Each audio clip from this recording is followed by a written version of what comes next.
قربانی کی تھی اور نیکیاں حاصل ہو گئیں، گوشت کھا کے شادکام ہو گئے، نہیں بلکہ فرمایا سمنو دہایاکم، اپنی قربانیوں کو خوب موٹا تازہ کیا کر،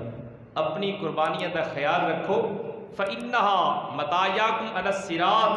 فرمایا جدوں تسی میدان حشر جانا ہے، اللہ دے دربارے گہربار حساب و کتاب واسطے پیش ہونا ہے، اور پھر جدوں تہاڈا حساب و کتاب ہو جائے گا تے پل صراط تو ہر انسان نے گزرنا ہے۔ پل صراط دی تخصیص کوئی نہیں کہ نیکاں نے گزرنا ہے یا صرف بریاں نے گزرنا ہے، بلکہ وَإِن مِّنكُمْ إِلَّا وَارِدُهَا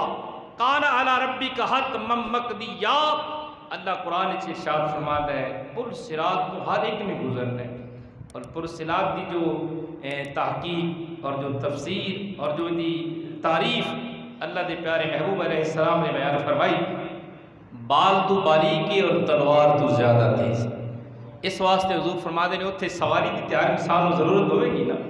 تے جس اگر اس جہان دے اندر کوئی بندہ مال کے نصاب ہومن دے باوجود،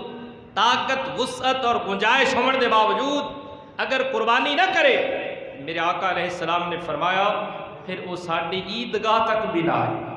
انہوں نماز پڑھن دی بھی ضرورت نہیں، اگر گنجائش اور وسعت دے باوجود قربانی نہیں کردا،